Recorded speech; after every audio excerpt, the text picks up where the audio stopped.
por problemas de agenda imprevistos, nós mudamos a composição aqui do painel, em razão da ausência da professora Lara e também do professor Alexandre.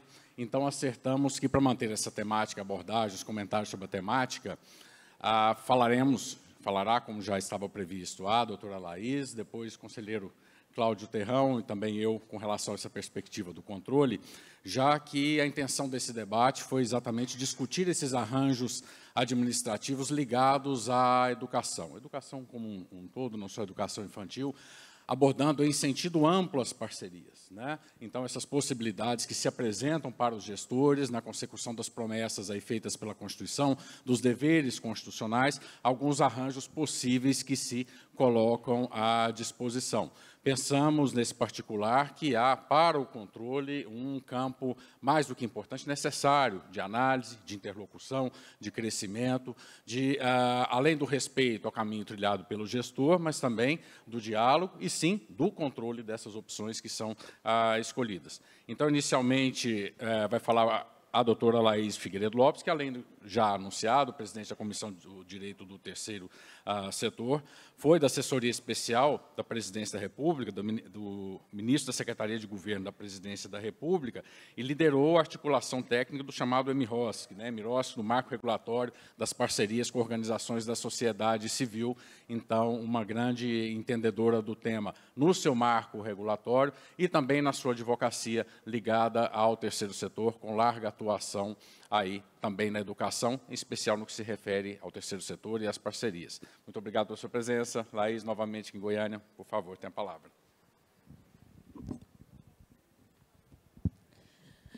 Muito obrigada pelo convite. Agradeço aqui o Tribunal de Contas do município de Goiânia, do município de Goiás, a todos os organizadores do 5º CINED, né, desse simpósio tão relevante, Simpósio Nacional de Educação. Então, cumprimento meus colegas de mesa, em especial aqui em nome do Fabrício, que eu conheço também já há muitos anos, é organizador de uma obra que eu tenho a honra de ter um artigo, eu trago ela como referência aqui no final da minha apresentação. E eu vou fazer uma pequena apresentação de PowerPoint. Acho que eu vou trocar de lugar com você, Cláudio, posso? Ou essa TV pode vir para... Só para eu ficar olhando melhor ali.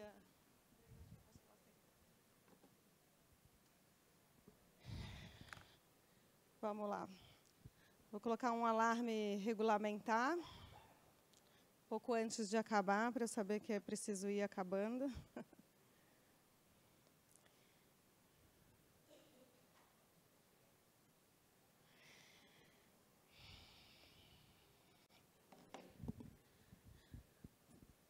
Fabrício já me apresentou, então eu vou aqui tratar com vocês sobre um outro ponto de vista que é complementar a tudo que vocês já discutiram nesses últimos 3 dias, e agora sobre o ponto de vista dos possíveis arranjos administrativos de parcerias com as organizações da sociedade civil, mas trazendo também um pouco da visão do que é esse campo, né? De quem que a gente está falando.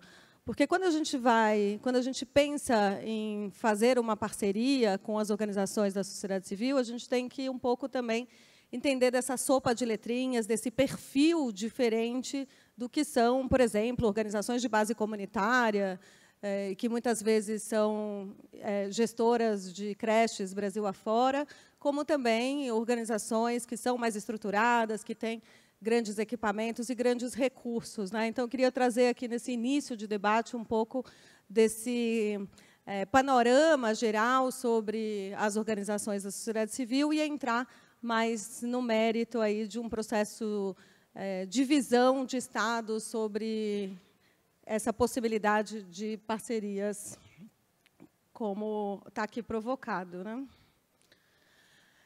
Então, trago aqui, em primeiro lugar, um dado super recente, acabou de ser publicado pela FIP de São Paulo, que é a contribuição econômica do terceiro setor para o Brasil. A gente tem esse dado de 4,7% de contribuição ao PIB, que é semelhante ao agro no Brasil. Então, estando aqui num país, eu já estou chamando Goiás de país, né? Mas, enfim, estando aqui nesse estado, onde o agro é tão presente, eu achei bem importante começar com essa informação para a gente também reconhecer a relevância desse fenômeno da sociedade civil organizada também atuar em pautas e contribuições de natureza pública. Isso soma, então, 220 bilhões, aí foi o dado publicado nessa pesquisa. A gente tem um mapa georreferenciado de todas as organizações no Brasil, que é gerido pelo IPEA, o Instituto de Pesquisa Econômica Aplicada, e ele traz o dado de 815 mil organizações.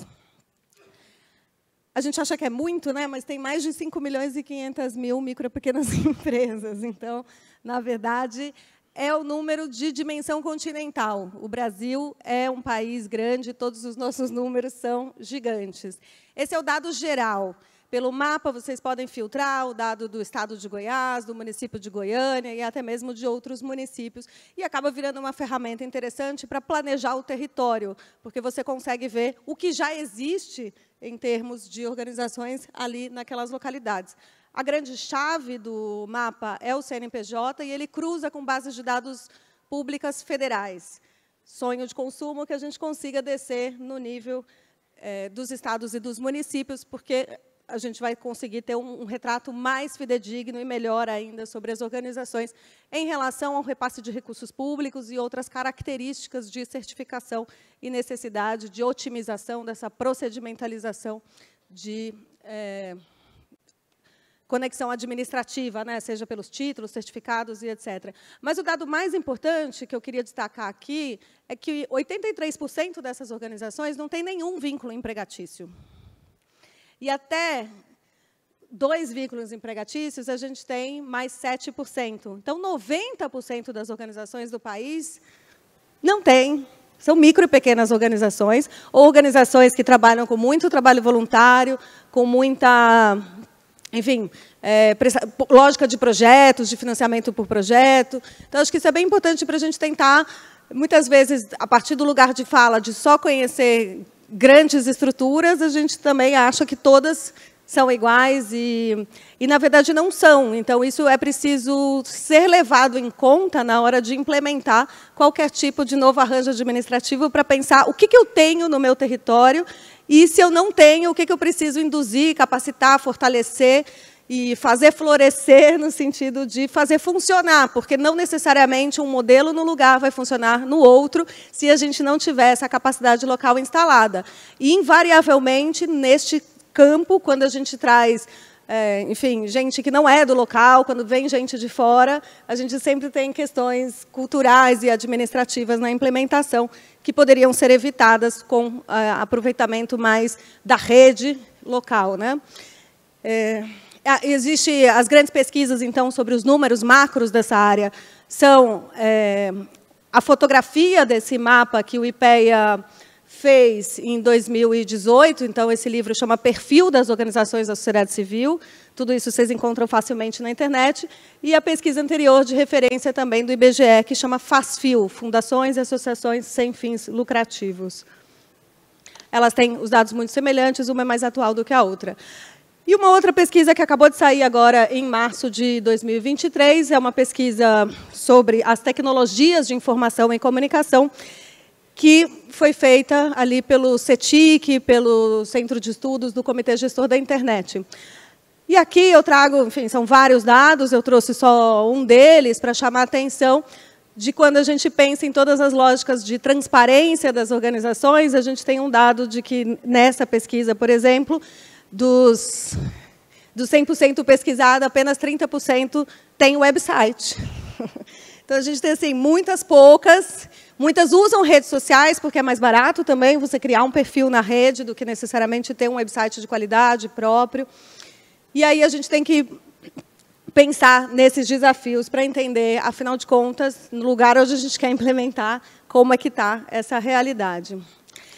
Quando eu estou chamando de organizações da sociedade civil, eu estou chamando no Brasil o que a Lei 13.019 reconheceu de diversas formas de tipos societários. Basicamente, a gente está falando prioritariamente das associações, que são, enfim, reunião de pessoas para uma determinada finalidade, mas a gente tem também as fundações, um fundo para uma ação, sempre tem um patrimônio envolvido na fundação, as organizações religiosas, desde que no recorte de um objeto que ela venha a fazer de parceria de interesse público, e também as cooperativas, como a gente tem os casos de catadores e resíduos sólidos, né? Então, sempre aqui é um reconhecimento de que a gente tem vários tipos de entidades sem fins lucrativos, mas que o que vai importar é o objeto da parceria e não necessariamente a personalidade jurídica prévia.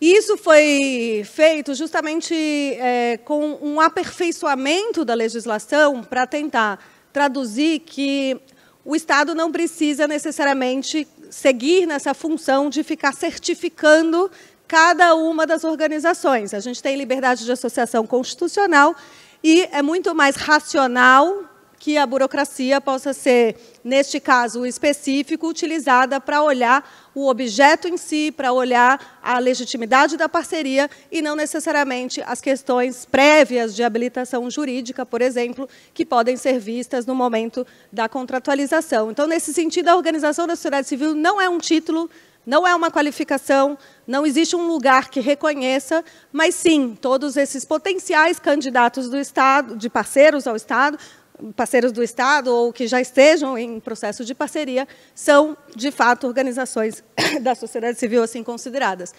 Por que a gente não usa mais o termo de ONG? Organização não governamental surgiu muito quando foram criadas as Nações Unidas, em 1945, numa ideia de positivar, de legitimar, que também eram legítimos os atores não governamentais, assim como os governamentais, para discutir e pactuar os grandes consensos em relação a direitos humanos e paz mundial. Então, no Brasil, a gente passou a chamar de ONG muito as organizações mais ativistas, as que trabalharam pela redemocratização do país, e pejorativamente, passou-se a acusar as ONGs de filantropia e de corrupção e de desvio de recursos, com, inclusive, CPIs das ONGs que aconteceram no Congresso Nacional há anos atrás. Então, o que se esperou com esse processo de mudança da nomenclatura é também trazer um sentido mais positivo, de reconhecer que organizações da sociedade civil somos nós, cidadãos, que podemos nos organizar e fazer um trabalho de interesse público, colocando esse protagonismo em primeiro lugar e não necessariamente no contrário ao governo. Então, não necessariamente todas as organizações elas podem ser críticas ao governo, mas elas não nasceram para ser contra o governo, né? Enfim, a gente não usa mais essa nomenclatura de ONG, mas também ela nunca foi jurídica, ela sempre foi sociológica, política, então não está errado chamar. Você vai sempre se referenciar àquelas nomenclaturas que são sobre o campo de entidade privada sem fins lucrativos. Mas aí a gente tem mais nessa sopa de letrinhas, a gente tem as OCIPs, a gente tem as OS. Nossa, e agora? É muita coisa para entender. De fato, poderia ter simplificado um pouco mais, mas no processo do Miroski, que também é mais uma sigla, né? Que outra sigla é essa? Marco Regulatório das Organizações da Sociedade Civil. Gente, a administração pública ama uma sigla. Esse nome não fui eu que inventei. Esse nome, o processo político-institucional acabou batizando e hoje ele é conhecido. Tem gente que fala, vou fazer um Miroski. Virou uma nomenclatura que, de fato, você consegue atribuir a um tipo de modelo, você já sabe que lei que está por trás, mas, no fundo, era uma agenda política de compromissos de melhoria dessa regulação. E, nesse diálogo, se entendeu que não era o caso de revogar, extinguir a lei de OS, extinguir a lei de OCIP, ninguém estava querendo um governo acabar com o legado do outro. O que se buscava ali era um aperfeiçoamento dentro dos lugares que se identificava que dava problema. E qual era o lugar que mais dava problema? Nos convênios. Os convênios foram feitos para a descentralização de recursos públicos entre órgãos públicos. Quando a gente utiliza para entidades privadas sem fins lucrativos, a gente atrai todo o regime de direito público para as organizações e passa a enxergar as organizações como se elas fossem órgãos públicos. As organizações não se transformam em órgãos públicos quando estão fazendo uma parceria com a administração pública. É claro que aquela atividade regulada precisa respeitar todos os parâmetros e padrões, mas ela segue sendo privada sem fins lucrativos em termos de governança, em termos do seu financiamento, das diferentes outros projetos e atividades que ela possa exercer, e isso era preciso contemplar numa lei que pudesse reconhecer essa especialidade, essa especificidade, que é diferente tanto das empresas quanto é diferente dos órgãos públicos. Então, a lei veio bebendo na experiência do que estava colocado em termos positivos e negativos da implementação tanto da lei de OCIP quanto da lei de OS, aprimorar o sistema para que a gente pudesse, de fato, ter uma atualização nesse debate, regras mais contemporâneas e que, de fato, resolvesse problemas reais em termos de se a grande questão, e aqui falando numa casa de contas, né, se a grande questão é a ausência de um procedimento prévio de escolha, façamos chamamento público obrigatório. Para implementar controle de resultados, a gente tem que tirar o controle de meios, mas tem que ter um controle prévio para a gente conseguir confiar no controle de resultados. Então, vamos deslocar os controles, vamos pactuar melhor essas parcerias, vamos criar regras melhores de planejamento, inclusive de capacidade operacional do Estado para fazer esse planejamento, para conseguir fazer as parcerias acontecerem. E aí, sim, a gente consegue fazer com que o plano de trabalho seja um gabarito de prova, sonho de consumo, que a prestação de contas seja exatamente aquilo que foi combinado no começo, que a execução seja tranquila, que o monitoramento seja auxiliar, ele seja propositivo para ajudar, né? Todas essas nomenclaturas elas foram mudadas para que mudasse o conceito, mudasse o mindset da coisa, né? A ideia não é só fiscalizar, é monitorar também no sentido de poder construir junto, não é mais conveniado e conveniente e concedente, né? Você não está concedendo a oportunidade, aqui é parceiro. A gente está falando de partícipes de um mesmo processo. O antigo fiscal do convênio hoje chama gestor da parceria, e o gestor da parceria é um funcionário público que está indicado para que ele seja ali o ponto focal da administração pública junto daquele parceiro privado sem fins lucrativos na sua execução. Então, tudo isso numa lógica de tentar mexer um pouco nessa assimetria que é uma parceria entre o gigante, qualquer que seja, municipalidade, Estado e União, que é a administração pública, comparado com uma organização da sociedade civil.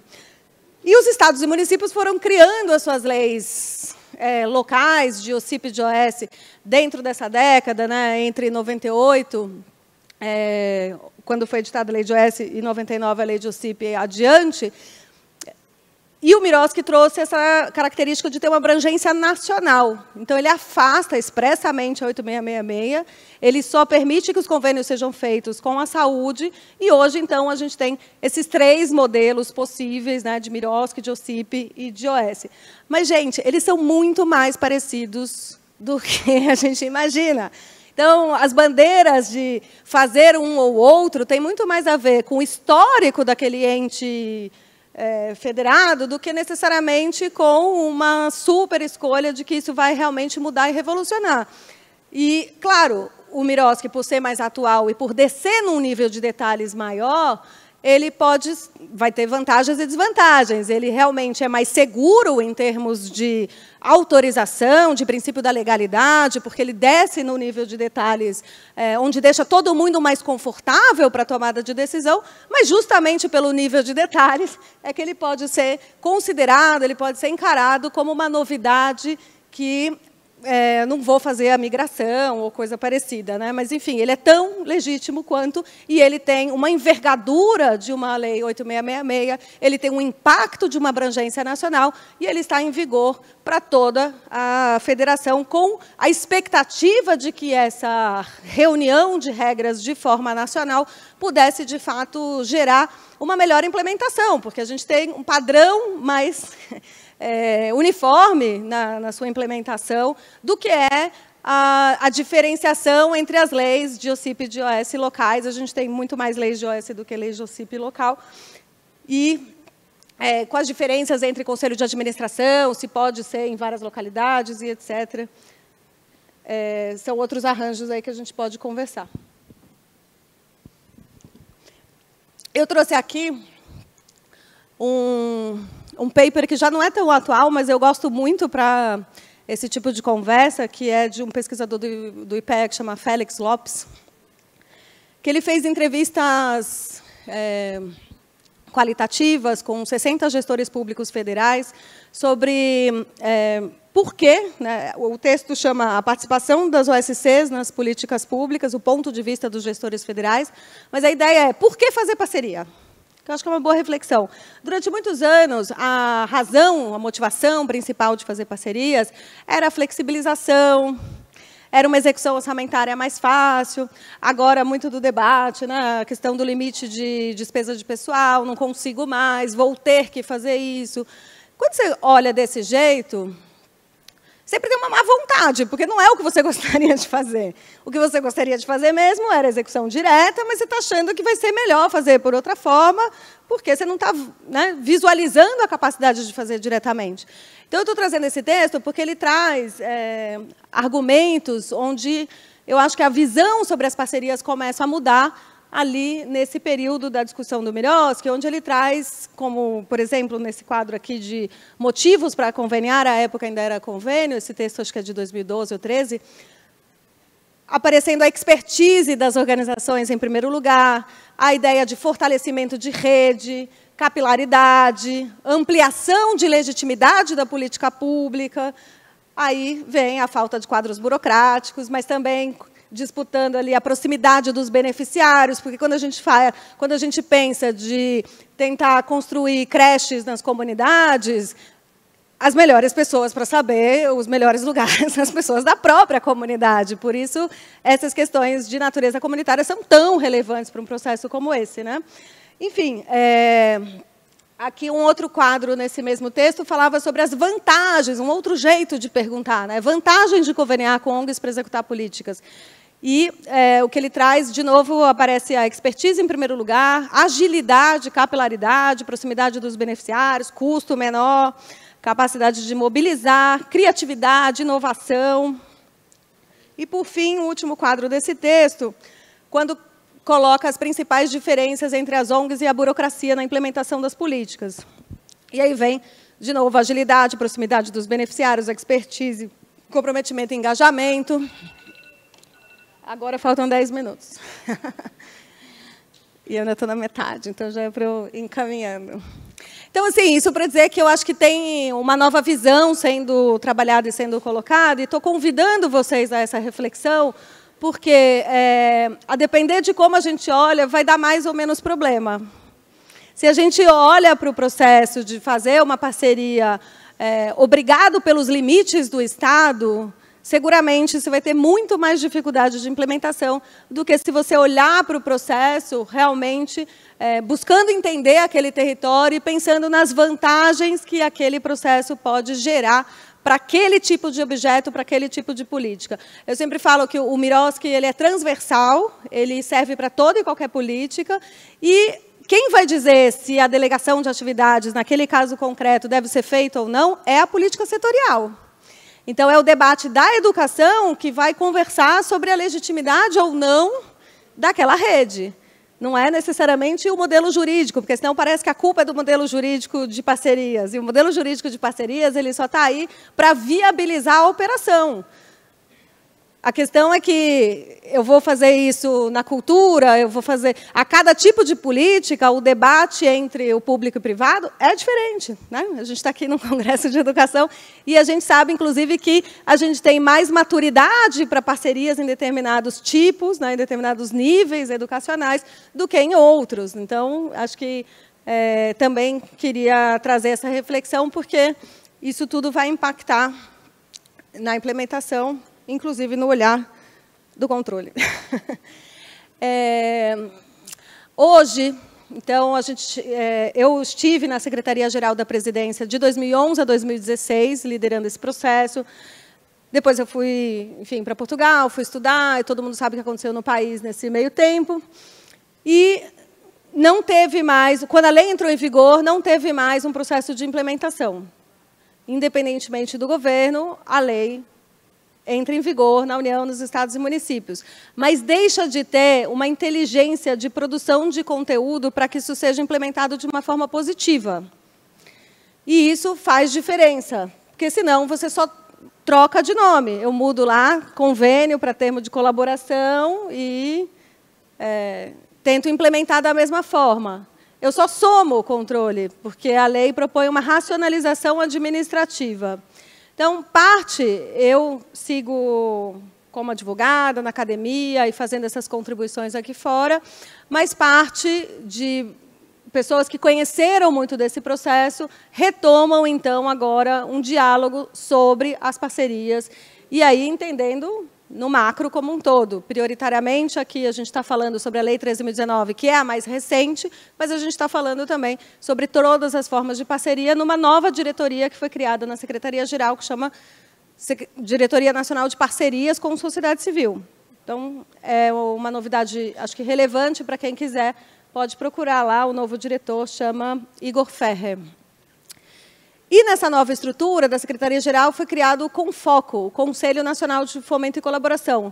Esse conselho foi pensado na lei como parte de uma governança institucional que pudesse justamente dar conta da uniformização de entendimentos, da necessidade de aprimoramentos, de sistematização e divulgação de boas práticas. E ele foi previsto na lei, foi previsto no decreto, mas ele não foi instaurado na prática. E agora tem uma previsão de que ele seja instaurado na prática. A estratégia é que já existe, esse conselho já existe no município de Belo Horizonte, ele existe no estado da Bahia. Quer dizer que nesses lugares a implementação é perfeita? Não, quer dizer que nesses lugares a gente tem onde resolver os problemas, a gente tem onde trazer os problemas. Se a gente pega um desafio comum de município nessa agenda, é a dificuldade de arrecadação, logo no mês de janeiro, e o atraso do repasse líquido e certo, que todo janeiro vai atrasar. Então, assim, se a gente tem isso há 30 anos, por que a gente não discute e já pensa qual vai ser a solução orçamentária, já pactua o que vai acontecer? As parcerias poderiam ser plurianuais, elas não precisariam ser anuais, a lógica de prestação de contas não precisa ser necessariamente mensal. Então, a gente tem uma oportunidade de repactuação num espaço mais permanente que acumule inteligência e que possa ser mais propositivo nesse sentido. E eu espero que, de fato, o Conselho venha a ser instalado, ainda não foi, e, se vier a ser instalado, que ele inspire também a instalação de conselhos análogos e semelhantes nos estados e municípios, que Goiás também possa instalar, que Goiânia também possa instalar, com essa perspectiva de unir de forma intersetorial as pastas e trazer também as organizações da sociedade civil para gerar conhecimento e capacidade instalada para tratar dos problemas reais de implementação. Todo esse tema é muito árido no nível de detalhes quando a gente vai olhar para a prestação de contas, só que quanto mais gente entender do processo, melhor a gente vai ter o processo de implementação.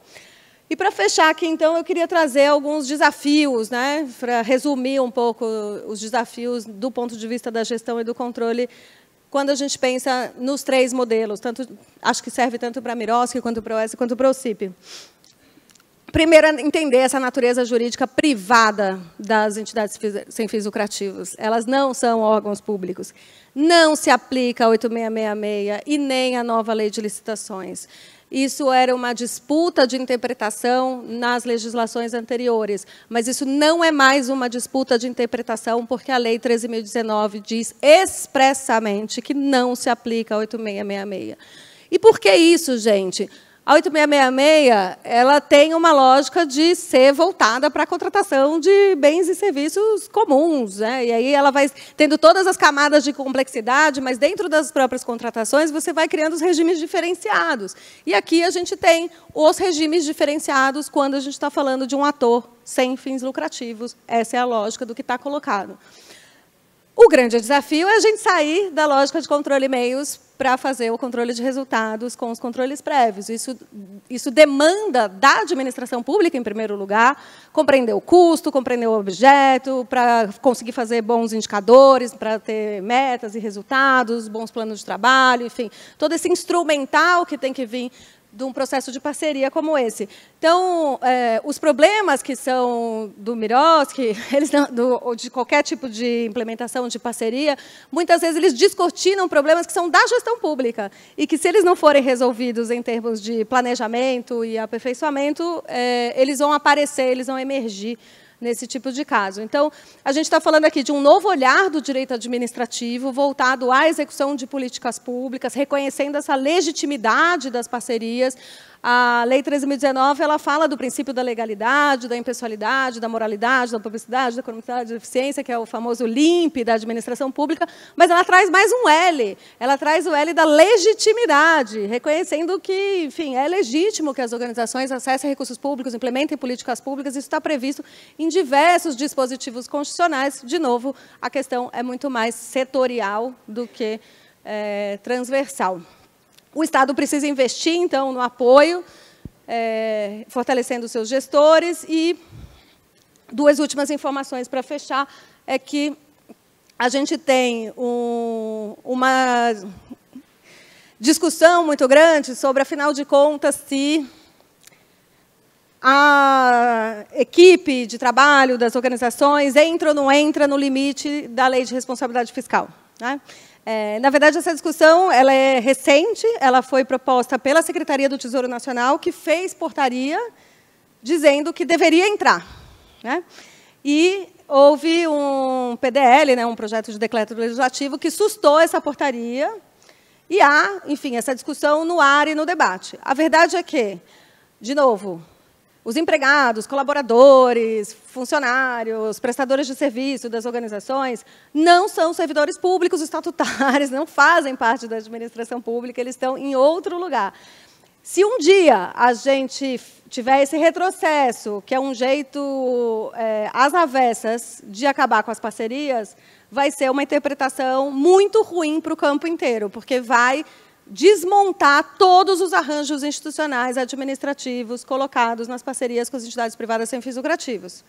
Então, não sei exatamente, não tive tempo de estudar o posicionamento aqui do tribunal em relação a isso, mas espero que vocês estejam mirando nas melhores práticas, na vanguarda aí das regras contemporâneas e não entrem nesse barco furado que vai ser enfim, voltar à aproximação. Acho que o Miroski busca fazer a diferenciação, porque quanto mais diferente for, quanto menos híbrido, quanto menos aproximado, mais a gente consegue saber que uma coisa se aplica aqui e a outra se aplica ali. Mas quando a gente fica na dúvida de afinal de contas, né, então não é porque está fazendo uma parceria com a administração pública que isso entra dentro da lógica do regime completo de direito público. Por fim, para contar para vocês que existe a Lei 14.215 de 2021, que foi uma luta da sociedade civil durante a pandemia, porque ninguém sabia o que fazer também com as parcerias durante a pandemia, se suspendia o repasse de recursos, se não suspendia. Então, essa lei foi editada e ela serve para todas as parcerias e ela tem um dispositivo específico que, inclusive, acho que é importante para o Tribunal de Contas, porque fala que as coisas que aconteceram, o não cumprimento de metas e eventuais questões no plano de trabalho durante a pandemia não pode ser usado como justificativa para considerar irregular a prestação de contas. Então, acho que é interessante que vocês a conheçam. Ela, inclusive, tem uma coisa interessante para estudar no direito administrativo, porque é a primeira que eu já vi que permite a alteração de objeto. Só que desde que aí traz uma série de regras que seja na complementariedade em relação ao mesma política pública, ao mesmo orçamento, enfim, para os efeitos, combates diretos e indiretos da pandemia. Afinal, tudo isso que interessa vai ser o atendimento e efetivação do direito de todos os cidadãos e cidadãs. Então, os arranjos são meios para que isso aconteça. E por isso que eles não podem ser tão pesados, eles não podem ser tão criminalizados, eles têm que ser mais simples, mais desburocratizados e ter mais apoio para que a coisa aconteça. É isso, gente. Eu vou deixar para vocês esse PowerPoint. Eu tinha trazido aqui um pouco da experiência de implementação do Miroski no município de Belo Horizonte, mas eu não vou ter tempo de falar. Então, eu só deixo aqui como referência alguns materiais que vocês possam se interessar, buscar mais informações. Então, a experiência da implementação do Miroski no município de Belo Horizonte está sistematizado nessa revista da Procuradoria do Município. Aqui o livro que é coordenado pelo nosso conselheiro Fabrício Mota, onde eu tenho um artigo, chama Parcerias com o Terceiro Setor. O livro do IPEA, que é gratuito para download. Eu ajudei a escrever tanto esse manual no governo, quanto esse livro que conta toda a história desse diagnóstico e das novidades que estavam sendo propostas. Esse relatório da Estratégia Nacional de Combate à Corrupção e Lavagem de Dinheiro sob Boas Práticas também é bastante útil. E tem curso do Miroski na ENAP também disponível gratuitamente. Eu agradeço demais o convite e a oportunidade de estar aqui hoje com vocês. Obrigada.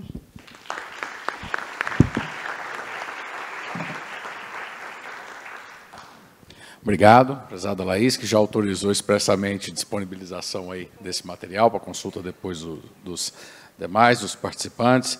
Eu via, fazendo a ligação, prezada Laís, com as razões para uma parceria, por que fazer uma parceria naquele material do IPEA, né, que foi colocado. A primeira, as duas formas de perguntar, foi a expertise. Né? Acho interessante lembrarmos, assim, que em se tratando de uma ação em sentido amplo mesmo, de fomento, instituições da sociedade civil, que esse fomento, esse fortalecimento institucional da rede que se visa, fique claro, exatamente para que não perguntem como muitos. Então, por que não contratar uma empresa para isso? Né? Justamente porque há que estar clara, na minha visão, exatamente que se trata de uma atividade, e assim o Supremo Tribunal Federal decidiu, no caso, né, na lei das OS, de uma ação de fomento a determinadas entidades, por razões variadas. Então, esse processo como um todo, penso ser relevante tratar desse papel. Passo a palavra ao conselheiro Cláudio Terrão, Tribunal de Contas do Estado de Minas Gerais, que tem atuação destacada na área da educação, para continuar o nosso debate com enfoque prioritário em parcerias público-privadas.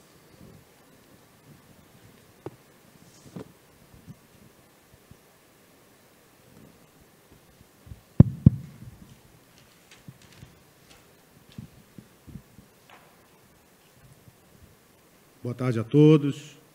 Meus cumprimentos a Laís e ao amigo Fabrício Mota, a quem agradeço o convite, tanto da organização quanto dos nossos anfitriões aqui, o Tribunal de Contas do Estado de Goiás e o Tribunal de Contas dos municípios de Goiás. Nós temos visto aqui, desde o início do simpósio, né, o que eu chamo de conflito do plano normativo com a realidade. Nós vivemos um quadro fático, histórico, em relação à educação, né, complexo, como praticamente todos aqueles que aqui falaram, nos antecedendo, reafirmou, né, que chega a se aproximar daquele famoso estado de coisas inconstitucionais que o Supremo Tribunal Federal já elaborou enquanto tese em relação à questão da segurança pública. O fato também é que nós temos um direito fundamental subjetivo a ser implementado, né, e um espaço, um abismo entre a universalização desse direito e a qualidade do ensino que se é esperada em função do que está previsto na Constituição. E isso traz, mais uma vez, um conjunto de problemas.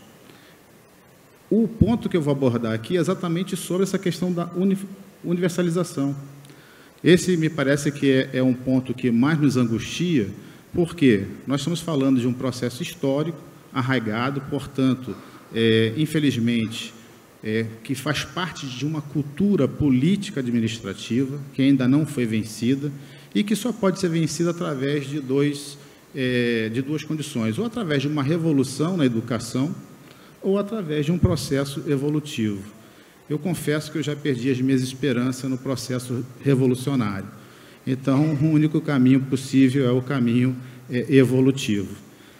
E me parece que esses arranjos institucionais podem ser, no meu modo de ver, muito bem conjugados, né, para que possamos mudar essa cultura.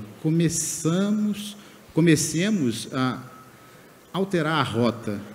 Há sempre uma analogia que eu gosto muito, que é a analogia do caça, né, do avião caça supersônico do transatlântico, é que em determinadas máquinas a gente consegue fazer uma curva muito rápida, enquanto que outras as curvas são muito lentas. E, infelizmente, o processo cultural a gente tem que comparar como uma curva transatlântica, é um processo lento e precisa ser trabalhado dessa forma.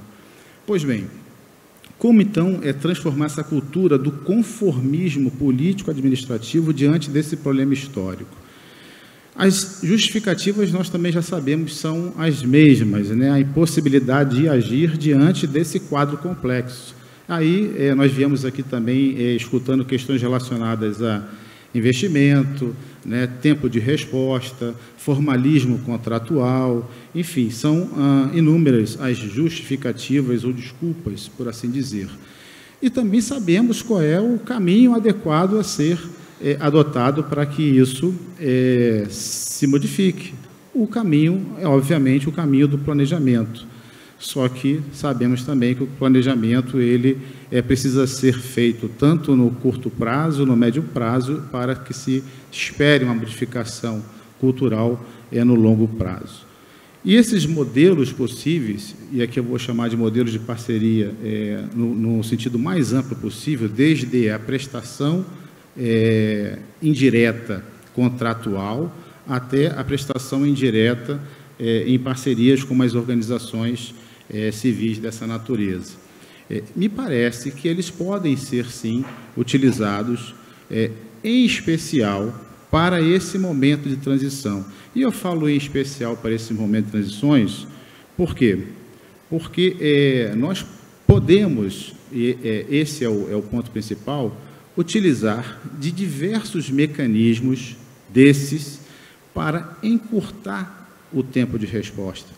Por exemplo, nós sabemos que há uma série de críticas em relação ao financiamento da educação através de vouchers, através de compras de espaços ociosos no ambiente privado. As críticas são pertinentes? Podem ser pertinentes. É uma pena que a nossa colega Lara não pôde estar presente, me parece que ela iria apresentar um trabalho exatamente crítico em relação à questão dos vouchers, mas se nós formos pensar numa resposta imediata para determinados problemas, e desde que inserido num planejamento adequado, em que a compra da ociosidade do mercado, por exemplo, para a matrícula que se exige no ensino básico, no ensino fundamental, ou mesmo em creches, ela pode ser, sim, algo que seja absolutamente razoável, desde que haja também um planejamento concomitante para as alterações desse processo. Eu não vejo, por exemplo, problema de se comprar vagas em creches, vagas em escolas privadas, desde que o Estado tenha concomitantemente um planejamento adequado para a oferta e prestação direta desses serviços, ou mesmo através de outros modelos de parceria, num prazo mais elástico, ou seja, atendendo à burocracia administrativa. É claro que isso impacta uma série de análises em perfis, aí a gente começa a trabalhar aqui sobre as questões ideológicas, a prestação tem que ser toda do Estado, há problemas relacionados, por exemplo, às questões dos custos, eu estava conversando rapidamente com o Fabrício sobre isso, nós precisamos, por exemplo, em relação aos custos, avaliar que hoje não se pode ter essa visão do custo apenas sob a perspectiva de uma operação aritmética, de que os gastos a serem utilizados, os valores a serem utilizados numa determinada atividade sejam os menores possíveis. Obviamente que o conceito de economicidade não nos traz essa referência. O conceito de economicidade ele vai trazer exatamente essa ponte entre os valores de financiamento necessários e a qualidade do serviço prestado. É claro que também isso exige um trabalho, um esforço muito grande, sobretudo um esforço de objetivação. Aqui no painel anterior nós ouvimos falar no custo aluno-qualidade, isso é um esforço de objetivação desse processo, para que se possa ter uma métrica relacionada aos insumos necessários básicos para uma educação de qualidade. Pois bem, mas ainda assim, quer dizer, essa releitura desses antigos conceitos nossos, que precisam, no meu modo de ver, serem reavaliados, ressignificados, eles também estão associados a outras modelagens de parametrização dos modelos. Por exemplo, hoje, independentemente das organizações da sociedade civil, né, que é um dos modelos de parceria. Mesmo no âmbito privado, eu tenho hoje, por exemplo, na nova lei de licitações, o instrumento do credenciamento, que também pode ser muito bem utilizado para uma parceria, ainda que transitória, exatamente para que o Estado possa criar a estrutura necessária, de tal forma que antigas críticas, e quando eu falo antigas críticas, não significa que elas tenham sido vencidas, elas são críticas que já nasceram há muito tempo, mas que permanecem atuais, possam também ser mitigadas nesse sentido. Por quê?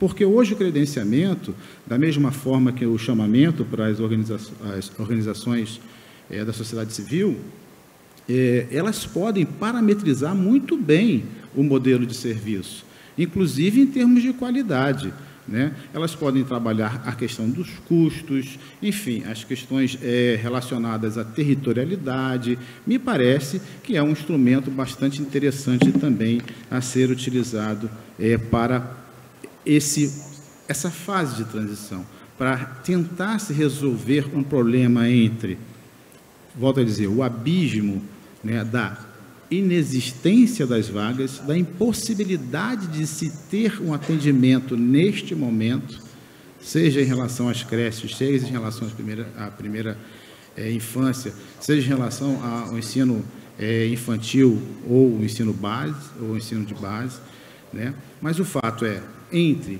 a inexistência e a qualidade, é possível, me parece, que, ou melhor dizendo, possível não, nós precisamos enfrentar no primeiro plano, né, a questão da inexistência de vagas.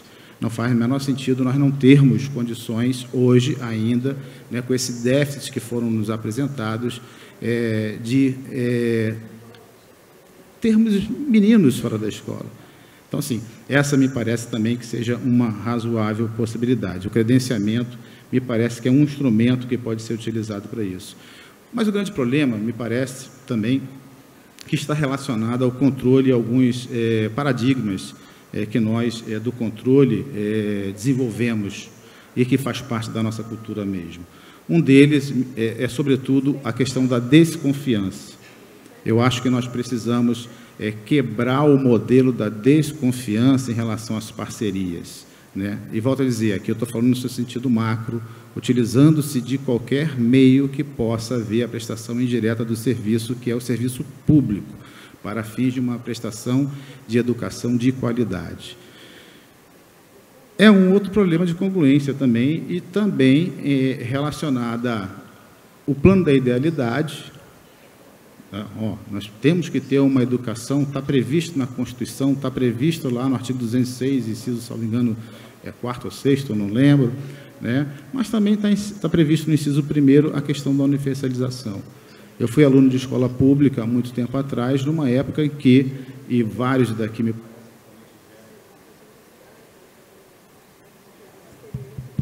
tiveram oportunidades da escola pública, em que o acesso à vaga era um acesso muito limitado.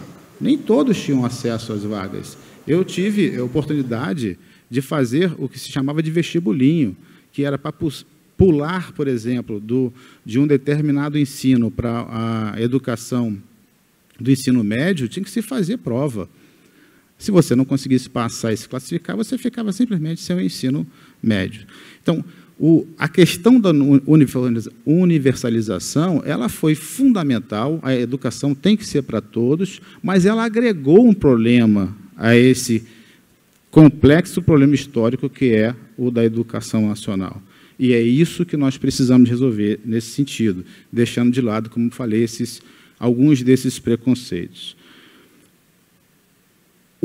A atuação dos tribunais de contas, penso eu, exatamente para que haja quebra dessa lógica, ainda da antiga lógica da conformidade, ela precisa mudar substancialmente, né? Sair da, como digo, conformidade para a efetividade. Só que, como é possível trabalhar em uma busca, uma avaliação de educação de qualidade, quando como nos disse aqui a Hélida na palestra pela manhã, ainda há divergências relacionadas ao planejamento, aos nossos mecanismos de planejamento, como o PPA, né, a LDO, a LOA, a falta de congruência desses instrumentos com o Plano Nacional de Educação.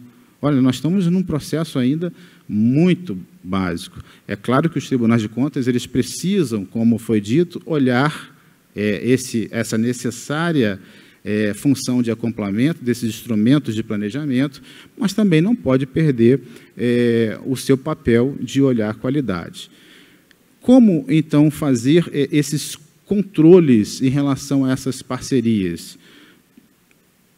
O amigo Fabrício Mota vem trabalhando aí nas novas funções do controle externo e me parece que as funções que ele tem elencado, se debruçado para estudo, são respostas para essa nova atuação do controle. Por exemplo, o controle ele tem que ter uma função indutora, sobretudo, uma função pedagógica, né? Ele precisa evidenciar, revelar dados para os gestores, porque, através dessa evidenciação, dessa revelação de dados, é possível melhorar a tomada de decisão, a divulgação de modelos de sucesso, né? Nós não temos que ter preocupações ou reservas de, por exemplo, dialogar com gestores e mostrar, olha, determinado município, determinado gestor, né, conseguiu um modelo de sucesso no âmbito da parceria público-privada. Nós vimos aqui também apresentações, o caso de Sobral e outros casos, mas também nós sabemos que, infelizmente, ainda são ilhas. Por outro lado, vimos na apresentação da secretária executiva, né, uma proposta que me parece, com todo respeito, né, no âmbito que nós estamos, no momento histórico que nós estamos, que é ter a condição de leitura no tempo certo, muito pequena ainda, para que se pense em qualidade de educação. Me parece que isso é muito pequeno. Então, é possível mudar esse estado de coisa sem preconceitos ideológicos, utilizando-se de planejamentos a curto, médio e longo prazo, e, sobretudo, dessas metodologias de atuação em que haja parceria pública e privada controlada, eu penso que sim, né? E me parece que alguns modelos têm demonstrado bastante efetividade nesse sentido. Pois bem, o que é necessário, então, para o modelo, o controle atuar, na minha visão, para que não tenhamos respostas imediatas ou algumas evidências que podem simplesmente demonstrar o deslocamento do modelo adotado e o resultado pretendido. Falando aqui, por exemplo, da questão dos vouchers, me parece que houve um estudo em que demonstrou que a utilização de vouchers não refletiu na qualidade do ensino. Muito bem, existe o estudo. Quais são as próximas perguntas? Por que não refletiu? Será que a parametrização utilizada pelos gestores e os dados que os órgãos de controle detinham seriam suficientes para que tivéssemos um resultado diferente? Será que nós fizemos um controle de execução adequado desses processos? Então, essas novas perguntas sobre esses modelos de atuação, elas precisam ser respondidas tanto pela academia, quanto pelo controle, quanto, sobretudo, pelos gestores, numa análise natural, que é a análise do planejamento, né? Ou seja, ele tem que avaliar o seu planejamento e se o seu planejamento atingiu a finalidade pretendida. Bom, disfunções existem muitas nesses processos. E nós tivemos, para estudar pelo menos um desses modelos em que há volto a dizer, um razoável preconceito em relação a essas disfunções, tivemos a oportunidade de fazer um estudo, eu e a Nália, na verdade, uma reunião em que nós nos propusemos, a Nália é a diretora Laila Mortê, diretora da Escola de Contas lá do Estado de Minas Gerais, nos propusemos a conhecer um pouco mais do modelo adotado, que é um modelo de parceria público-privada, né, no âmbito do município de Belo Horizonte, em que havia uma separação entre a função administrativa e a função pedagógica desse modelo, né? Ou seja, não se estaria ali passando para a iniciativa privada todo o processo finalístico, mas simplesmente toda a atividade meio de suporte, de tal maneira que o processo pedagógico tivesse o fôlego suficiente para produzir qualidade.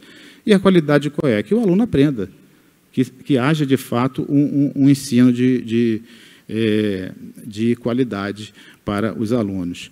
E nesse modelo, o que chamou a atenção, primeiro, foi a necessidade de enfrentamento do município, né, diante do tempo que ele tinha de respostas para dar conta da demanda das vagas. A demanda era muito grande, então ele precisava construir escolas. Ele encontrou nesse modelo da concessão administrativa uma perspectiva de ganhar tempo. Essa perspectiva ela foi retratada, por exemplo, em estudos acadêmicos, demonstrando que o tempo de resposta dessas parcerias equivale a 50% do tempo de resposta da execução direta, né? E, a partir dali, ele seccionou as duas funções, a função pedagógica e a função administrativa. Esses modelos podem ser utilizados para um outro estágio de padrão de oferecimento do serviço público de educação? Pode. Nós temos um outro município de Belo Horizonte, um município extremamente rico, tem bastante recursos, né, que também tem uma demanda ainda razoável, mas que ele está agora pensando em melhorar a qualidade do ensino dele, separando essas funções, retirando dos diretores, da comunidade escolar estrito sensu, a função que eu chamo de condominial administrativa, e deixando com essas pessoas apenas a função pedagógica, né? É um outro modelo que pode ser adotado, e me parece um modelo bastante interessante também. O município de Belo Horizonte, o interessante dele, e aí vale a pena fazer essa pontuação, é que ele tem um modelo híbrido. Ele tanto tem unidades escolares em que ele atende os alunos através de um modelo de parceria público-privada, em que a pedagogia e a função administrativa estão separadas, como também mantém o modelo tradicional de prestação direta total, né? E o que nos revelou essas entrevistas com os diretores das escolas do modelo de parceria público-privada? Nos revelou que, indiscutivelmente, as unidades escolares que estão sendo geridas, né, no modelo parceria público-privada, hoje elas são melhores do que aquelas que estão sendo geridas diretamente pelo município. E, quando eu falo melhores, eu não estou aqui falando de um resultado final da qualidade do ensino, até porque isso não foi avaliado ainda, mas é um bom campo para a academia, para os pesquisadores se debruçarem, né, e avaliar. Não estou falando dessa qualidade final, embora muitos dos entrevistados afirmaram que houve melhoria no IDEB. Né? Mas, onde então está a melhoria? Está a melhoria em evasão escolar, em indiscutível qualidade de acolhimento das crianças, a felicidade das crianças, o comprometimento dos professores, mas, sobretudo, em relação ao tempo de resposta, em relação a questões que são relativamente simples. Nós, por exemplo, passamos por um período de intensas chuvas em Minas Gerais, em Belo Horizonte, sofreu, obviamente, com isso, né? E os problemas trazidos, né, pela chuva, eles foram prontamente resolvidos pelo parceiro público-privado. esse é um ponto, esse é um ponto que precisa ser avaliado, tá? Ou seja, o custo de oportunidade que se tem numa resposta a tempo adequado para que as crianças, no mesmo tempo adequado, possam, de fato, estar nessas unidades escolares, me parece que precisa ser avaliado dentro de um conceito de economicidade amplo, que diz respeito a custo, qualidade, e não necessariamente num conceito tradicional, como eu costumo dizer, aritmético, de uma conta quase que zero. O tempo já acabou. Eu vou pedir à organização, se possível, de passar um filmezinho, né, que diz respeito a esse modelo adotado por Belo Horizonte, apenas para demonstrar como é que tem sido lá realizada essa parceria público-privada, e desde já agradeço a atenção de todos. Muito obrigado.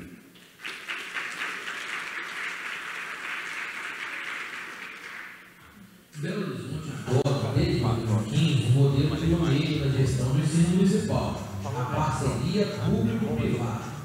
O projeto PPP de Educação inclui 51 escolas que foram construídas e tem a gestão dos serviços não pedagógicos, como portaria, limpeza e manutenção, por uma empresa privada, na modalidade concessão por um prazo de 20 anos. A parte pedagógica e a merenda escolar seguem o mesmo modelo praticado nas escolas municipais tradicionais. Para conhecer mais sobre a realidade do dia a dia dessas escolas, o conselheiro Cláudio Terrão recebeu diretores de escolas municipais da capital mineira que operam na modalidade. Além disso, o Tribunal de Contas de Minas Gerais visitou 2 escolas para ver em loco a estrutura e o funcionamento das unidades. A Escola Municipal Jardim Leblon, na região norte de Belo Horizonte, tem 800 alunos entre 3 e 11 anos. A escola possui biblioteca, salas especiais, um amplo pátio de convivência entre os alunos, quadra esportiva, ginásio, refeitório e sala de informática, numa confortável estrutura de 3 andares. A diretora Maria Helena enaltece o modelo de gestão. A prefeitura, né, a minha pessoa como diretora da escola, fica mais por parte da parte pedagógica da escola, tendo parceiro para cuidar da parte administrativa, ou seja, na parte da limpeza da escola, manutenção do prédio, né? Se ocorre um vidro quebrado, alguma coisa que estrague, a própria empresa que faz a manutenção ou a troca do mobiliário da escola. Tudo isso é em função da parceria. E a prefeitura com os outros atores, né? Contratação de professores, dos monitores, né? Para atender o programa da escola integrada. E é um grande ganho para a educação. Esse prédio desse tamanho é um grande conforto, né, para as crianças, que você pode observar que são áreas grandes, com bastante limpas, né, que são cuidadas com... Tendo esse cuidado maior, tendo uma pessoa responsável só para isso, já é uma grande ajuda para nós, diretores, que já administramos outros prédios, né, onde a gente também teria que fazer essa administração.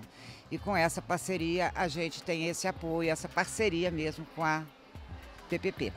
A Escola Municipal de Educação Infantil Palmeiras, na região oeste de BH, tem 150 alunos entre 3 e 6 anos. A unidade possui, além das salas de aula, espaços de lazer e ensino para as crianças, amplo refeitório, parquinho, jardim vertical e toda a estrutura necessária para um bom ambiente de aprendizagem. O diretor Ronaldo explica vantagens da parceria na operação da escola. Ano passado nós tivemos devido às chuvas torrenciais que aconteceram na nossa escola aqui. Lembrando que a nossa escola vai fazer 10 anos esse ano, então com um contrato de 20 anos. Tivemos um problema com o telhado. No final do horário, era 4h30 mais ou menos da tarde, e deu um vazamento no telhado, uma calha rompeu do telhado e assim, a gente em pronto, né, tiramos as crianças da sala porque estava descendo água. E a gente, simplesmente uma ligação, né, a gente fala o helpdesk nosso da Inova, que é a detentora do prédio hoje, da PPP, eles trouxeram a equipe deles, em menos de 40 minutos a equipe que já estava organizando o que seria feito no telhado. Novamente, quando nós chegamos no outro dia de atividades aqui da escola, achamos que teríamos que relocar os alunos, a escola já estava organizada, telhado novo, telhas recolocadas, calha montada. As escolas geridas no modelo PPP em Belo Horizonte são aprovadas por toda a comunidade escolar, desde diretores, funcionários e pais, até a parte principal, professores e alunos. Aprovação comprovada não apenas por bons resultados pedagógicos, mas também pelo semblante de alegria e tranquilidade das crianças.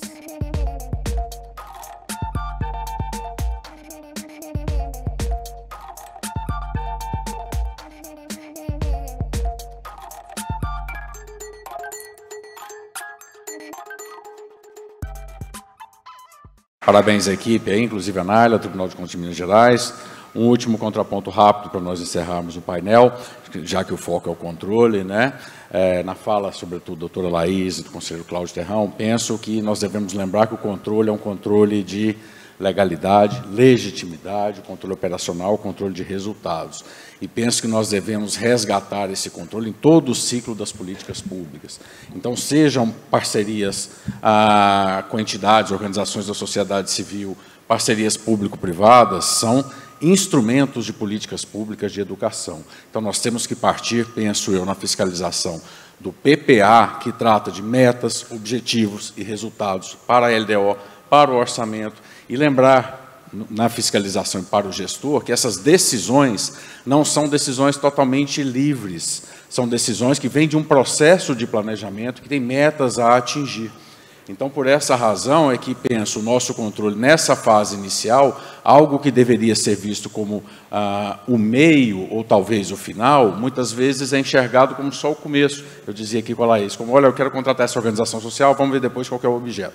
É claro que essa não é a saída, ou pelo contrário, trata-se de uma finalidade estratégica de um contrato público, um contrato em sentido amplo. E com relação às parcerias, penso muito claro no movimento da reforma do Estado, está aqui a professora Cláudia Costin, que vai falar daqui a pouco, mas na época inicial da estruturação dessas de organizações sociais e OCIPs, que foram as primeiras, do núcleo estratégico, do chamado terceiro setor, estava, de uma forma muito clara, a necessidade do Estado assumir uma atividade de fomento para incrementar a legitimidade e a eficiência por meio das parcerias com essas entidades. Então, penso que o controle deve se atentar também para como esses objetivos serão atingidos. Até porque, também dizia aqui para a Laís, né, uma das principais objetivos ao fazer parcerias estava lá, expertise. A pergunta que se faz, por que não uma empresa ou um particular? Porque eu tenho que ter algo por trás, um projeto institucional, um fortalecimento, uma política pública que vai ter sua legitimidade e sua eficiência reforçada. Mais que isso, mais do que só economicidade ou fazer um velho for money, nós temos que perguntar qual é o ganho de valor público que se tem com essas parcerias. E daí, sim, atuar em todos os pontos, né, os diversos, da escolha de alternativas, também da elaboração de programas. Penso que os tribunais cumprem esses novos papéis. Para encerrar, vou passar para as últimas considerações da professora Laís e o conselheiro Cláudio Terrão, pedir que se limitem a 5 minutos no máximo, para que nós possamos seguir e encerrar.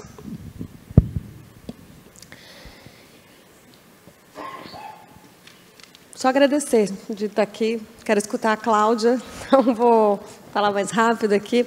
Acho que uma última coisa que eu esqueci de mencionar na minha fala, que tem a ver diretamente com a educação, sobre o Miroski, e me lembrou, quando você falou, Cláudio, que o Miroski traz uma dispensa de chamamento público justamente para educação, saúde e assistência social, entendendo que já existe as formas de construção do vínculo com a política pública por meio das secretarias específicas, né?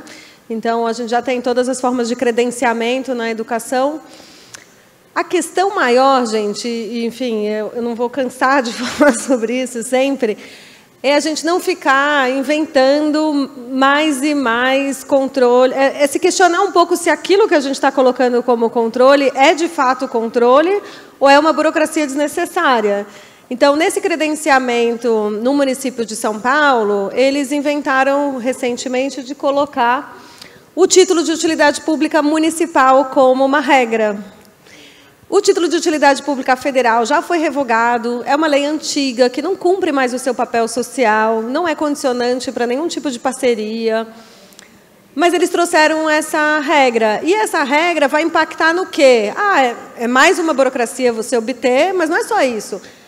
Justamente por ser uma lei antiga, que ou precisa ser atualizada ou, na minha visão, revogada, ela vai trazer regras antigas, de, por exemplo, proibição de remuneração de dirigentes, quando a gente já avançou e atualizou na legislação nacional. Então, para que mesmo que a gente está solicitando essa regra? Na Comissão de Direito do Terceiro Setor, que eu presido na OAB de São Paulo, a gente fez uma nota técnica, conversou com a Secretaria de Gestão, conversou com a Casa Civil do município, conversou com a Secretaria de Educação e acabou de publicar uma instrução normativa revogando essa exigência desnecessária.